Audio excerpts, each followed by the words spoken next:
අයිබෝවන් ගර්භණී මවකට එහෙමත් නැත්නම් ගර්භණී වීමට සිතාගෙන සිටින මවකට කාන්තාවකට වැදගත්ම වන මාතෘකාවක් තමයි අද දවසේ මේ කතා කරන්න සූදානම් වෙන්නේ.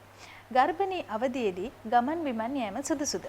එහෙම නැත්නම් දුර ගමන් යෑම සුදුසුද? ඒ ගැන තමයි අද කතා බහ. මේ සඳහා සුපුරුදු ලෙස අප සමග සම්බන්ධ වෙනවා ප්‍රසව හා නාරි වේද විශේෂඥ වෛද්‍ය තිනූෂ ටියනපටබැඳි මහත්මයා. අයිබෝන් වෛද්‍යතුමනි. අයිබෝන්. වෛද්‍යතුමනි මම කිව්වා අද අපි කතා කරන්න යන මාතෘකාව ගැන. ඇත්තටම ගොඩක් දෙනෙක් මේ වන විට තම අපේ ආධිකාරිය ඉඳන් පැවතගෙන එන මත දුරු මත මේ වගේ කාරණාත් එක්ක දුර ගමන් යාම සුදුසු නෑ. ගර්භණී අවධියේදී දුර ගමන් යාම සුදුසු නෑ කියන මතයක ඉන්නවා. මේ ගැන විවිධ දුර්මත තියෙනවා, අදහස් තියෙනවා. මේ පිළිබඳව වෛද්‍යවරයෙක් ලෙස ඔබගේ අදහස මොකක්ද?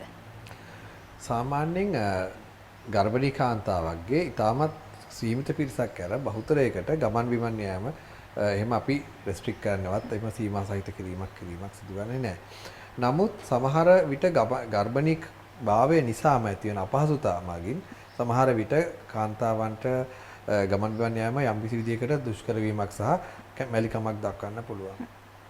උදාහරණයක් විදිහට ගත්තොත් මුල සති 12 ගත්තොත් සාමාන්‍යයෙන් බහුතරයක් කාන්තාවන්ට අධික වමනය ඔක්කාර ගතිය නිසා ගමන් බිමන් ගැනීම අපහසු ගතියක් දැනෙනවා. ඒ වගේම අවසාන සති කිහිපෙදී බබා බිහිවීමට ආසන්න කාලය වගේ වෙනකොට අගේන් නැවතත් යම්කිසි විදියකට අපහසුතාවයක් දැනෙන්න පුළුවන් ගමන් බිමන් යාම.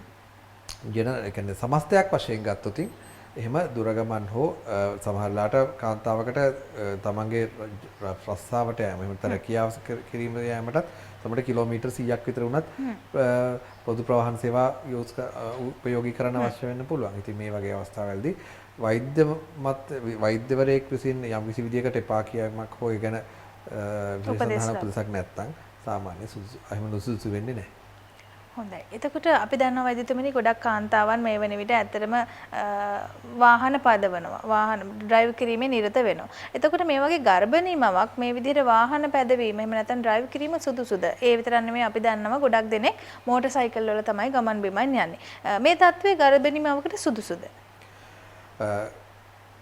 රථ වාහන පැදවීම ගැන කතා කරොත් සාමාන්‍යයෙන් මුල සති 12 දී අර වමනය සහ ඒම ගතිය නිසා සමහරට රථ වාහන පැදවීමේ අපහසුතාවයක් තියෙන පුළුවන්.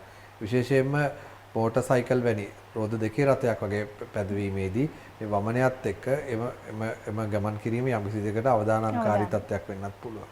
ඒ වගේම අවසාන සති කිහිපෙදීත් විශේෂයෙන්ම උදරයේ ඉදිරියට නිරායම නිසා රථයක් ඒ කියන්නේ මෝටර රථයක් පදවාගෙන යාම යම් කිසි දෙයකට ගර්භණී කාන්තාවට අපහසු වෙන්න පුළුවන්. ඒක නිසා අවසාන සති කිහිපෙදී මෝටර රථ පැදවීම වගේ දෙයක් කින් ඈත් වෙලා ඉන්න එක වඩා සුදුසු වෙන්න පුළුවන්. ඒ වගේම මෝටර් සයිකලයක් වුණත් බැලන්ස් කිරීම එහෙම නැත්නම් සම්බරතාවය රැක ගැනීමට මේ ප්‍රෙග්නන්සි එක ඉදිරියට යෑමත් සමග ඇඩ්වාන්ස් වෙනවත් එකම අපහසු වෙන්න පුළුවන්. ඉතින් Tamanට තමයි හොඳටම තියෙන්නේ. ඒ වගේම වඩාත්ම හොඳයි අවසාන කාර්තුවේදී එවැනි ක්‍රියාවලින් පුළුවන් තරම් අඩුවෙන් කරන්න. මොකද අපිට හමු වෙලා තියෙනවා ගොඩක් වෙලාට ගර්භණී කාන්තාවන් මෝටර තනතුරු වලට මුහුණ දීලා පැමිණලා තියෙනවා.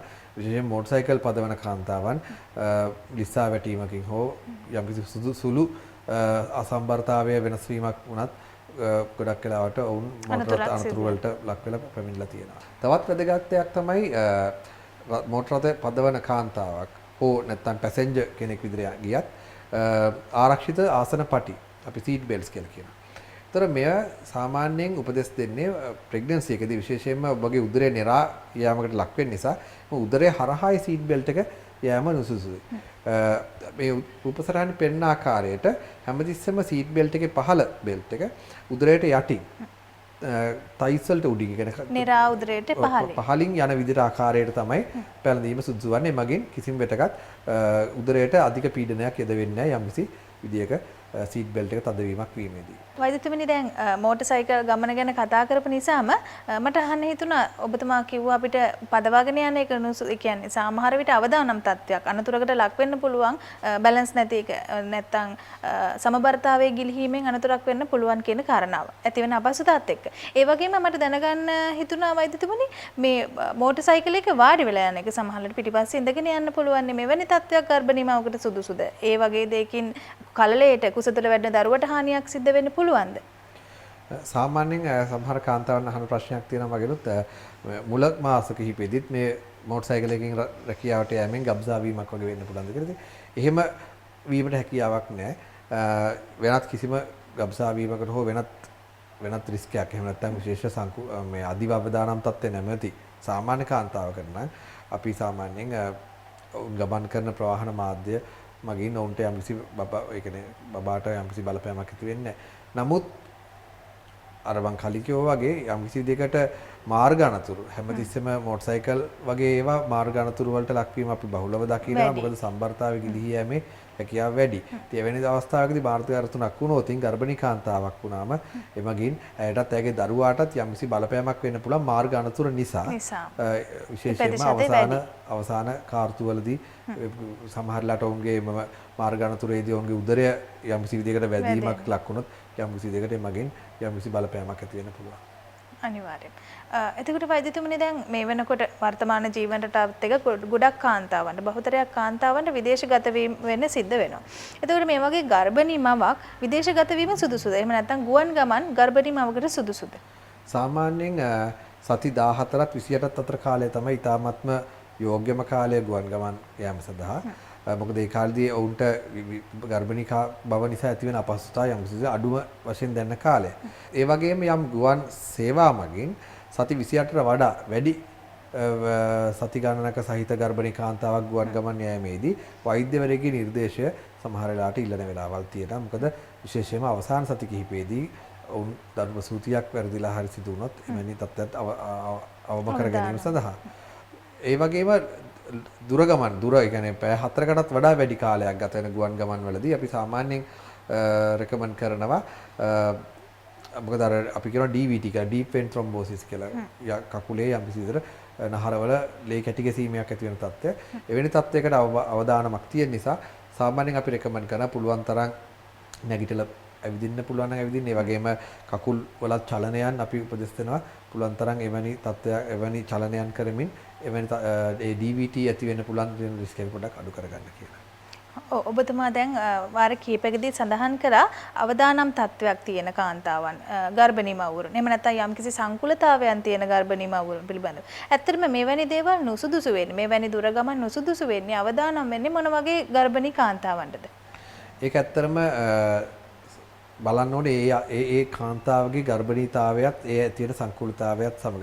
ඉතින් සුදුසුම විදිය තමයි තමාට තමා රෙජිස්ටර් වෙලා තියෙන එම වෛද්‍ය විශේෂඥ වෛද්‍යවරයා හෝ එම වෛද්‍ය කණ්ඩායමේ උපදෙසක් ලබා ගැනීම යම් කිසි දෙයකට දුර ගමනක් ඒ වගේම විදේශගත වීමකට ඔබ යෑමට බලාපොරොත්තු වෙමින් ඉන්නවනම් සමස්තයක් විතර ගත්තොත් ප්‍රීටර්ම් ලේබර් එහෙම ඒ කියන්නේ අඩු කාලයකින් ඒ කියන්නේ කල්පිරීමට ප්‍රථමව දරුවන් ලැබීමට රිස්ක් එකක් තියෙන වගේ කට්ටිය ඒ වගේම පූර්ව ප්‍රසව රුධිර වහනය වගේ වෙන්න පුළුවන් රිස්ක් එක වැඩි කට්ටිය ඒ වගේ අයට සාමාන්‍යයෙන් අපි පුළුවන් තරම් අවසාන සති කිහිපයේදී දුර ගමන් යාම පුළුවන් තරම් අවම කරගන්න කියලා තමයි උපදෙස් ලබා දෙන්නේ.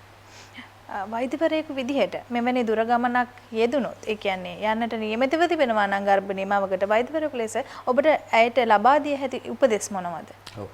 හැම විටම ඔබගේ රෝගී මාතෘ සායනික සටහන ඒව තියෙන ඒ නෝට්ස් ඔක්කොම ටික ඔබත් සමග ගෙනියන්න. මොකද සමහර විට ඔබට අවශ්‍ය වෛද්‍ය ප්‍රතිකර්මයක් හෝ වෛද්‍ය උපදෙසක් ලබා ගැනීමට අවශ්‍ය වුණොත් එම රෙකෝඩ්ස් ටිකේ ඒ අවශ්‍ය දත්ත ටික තිබීම ඉතාමත්ම වැදගත් වෙන්න පුළුවන් ඒ ප්‍රතිකාර කරන්න ඉන්න ඒ වෛද්‍යවරයාට. ඒ වගේම ඔබට යම්කිසි දුර ගමනක් යන්න තියෙනවා නම් හැම විටම ඊට ප්‍රථමව ඔබට සේවා සපයන එම වෛද්‍ය කණ්ඩායමෙන් ඒ පිළිබඳව උපදෙසක් ලබා ගන්න. මොකද එතකොට සමහරලාට වැඩි දුර උපදෙසක් ලබා දෙයි යම් විශේෂ තත්ත්වයන් අනුව. ගර්භණී මවකට ගර්භණී අවධියේදී ට්‍රැවල් කරන එක එහෙම නැත්නම් දුර ගමන් බිමන් යාම සුදුසුද කියන කාරණාව තමයි අද දවසේ අපි කතා කරේ. ඕන්න ඔබත් මතක තියාගන්න ඔබ ගර්භණී මවක් නම් දරුවෙකු ලැබෙන්නේ ඉන්න අම්මා කෙනෙක් නම් බලාපොරොත්තු වෙමින් ඉන්න අම්මා කෙනෙක් නම් ඔබේ ගමන් බිමන් යන විටදී ඔබේ ඒ දත්ත තොරතුරු නිවැරදිව ඔබත් සමගම රැගෙන යන්න මතක තියාගන්න. එසේනම් අද දවසේ මේ වැදගත් මාතෘකාව ගැන ඔබව දැනුවත් කරන්නට අපත් සමග සම්බන්ධ වුණු ප්‍රසවහාන ආයුර්වේද විශේෂඥ වෛද්‍ය දිනෝෂ ලියනපට බැඳි මහත්මයාට බෙහෙවින් ස්තුතිවන්ත වෙනවා. අයබෝන් කියලා සමදෙනා වෛද්‍යතුමනි. අයබෝන්. නැවතත් දවසක මෙවැනි හරවත් වැඩසටහනකින් හමු වෙන බලාපොරොත්තු වෙන සමු ගන්නවා ඔබෙන් ඔබට සුබ දවසක්.